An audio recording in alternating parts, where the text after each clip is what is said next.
This segment of Coast Life is sponsored by the Parker Group. Well, Coast Life, it's a new year, and a lot of times we feel that pressure of new year, new you. Did you meet your goals? Did you not meet your goals? And sometimes if you don't meet your goals for the year, you can feel a little downtrodden, and that's true of the real estate world as well. We've got Julie Ward, Chief of Operations, with our friends from the Parker Group, and you do see this in the world of real estate, true? Yes, and in fact, January is like the most expired month of the year, meaning the end of listing agreements come to the end of 2025. We're entering into 2026.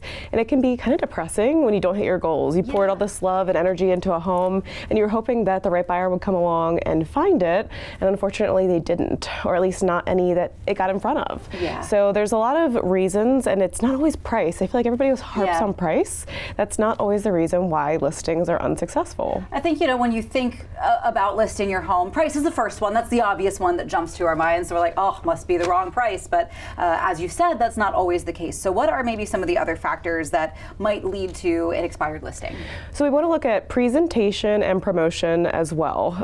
Price always gets factored into a decision-making part of the process, but I'll share with you, we've had some sellers who made the decision to switch brokerages at the end of this year, and they ended up getting at list price. We listed at the same exact price that they came back on the market, and just because we changed the presentation and the promotion of each listing, they ended up being significantly more successful. And it can be very small tweaks. Sure. Sometimes the presentation of the listing, making sure the information is just correct in the MLS, which imagine that syndicates out. It sounds very simple, but unless you're a super detail-oriented person with a really large team to make sure that everything is accurate, there are things that can certainly fall through the cracks. Yeah, and I think that's where we live in sort of we're fully in the internet age. Everybody's a DIYer. Everybody thinks you can be a DIYer because we have endless resources at our fingertips. But there's a reason you guys are the experts. Right. So when we come up with a plan that everybody has a buy-in for. Objectively, some homeowners don't have the ability or the finances to make large changes, and we recognize that.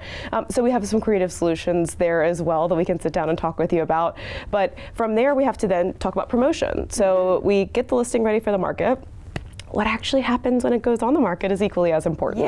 Yeah. Making sure that you run social media ads that are geofencing certain markets that you think the buyers are coming from, making sure that you pay attention to the buyer psychology for this specific area. I know that we all think that, a lot of our buyers, especially in the beach market, are coming from other markets, but do you actually know where?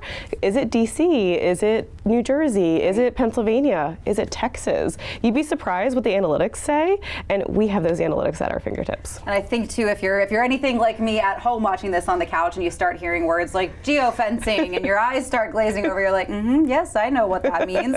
Maybe you don't know what that means, and that's okay. Again, that is where you guys come in, and you have that team behind you. You're holding their hand, and especially for those who maybe didn't meet that goal in 2025, is it, it's not too late for them to reach out to you guys, right? Oh, certainly not. And ultimately, it's time to have the decision is when you're about to expire. You want to make sure that you're ready to go with your next step. Yeah. It can feel really daunting and exhausting to have to go through that interview process again, but we make it very seamless. We can send out an entire packet in advance for you to come in prepared, knowing that we're the right fit for the conversation. Yeah, so is there anything else that people should know as we step into 2026, especially when it comes to selling their home, prepared to sell their home, and maybe if they are ready to attach themselves to you guys at the Parker Group, what should they do?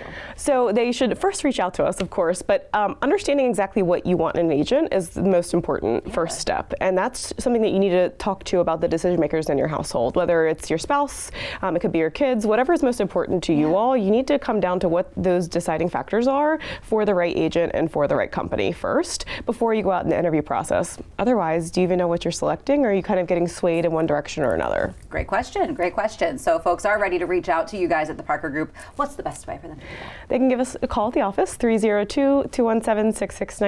You can reach me directly at that line, or shoot us an email, hello@theparkergroup.com. Julie Ward with the Parker Group, thank you so much for coming in today and helping us kick off 2026 on the right foot. Thanks for having me. Of course. We've got more Coast Life coming your way, though. You don't want to miss it.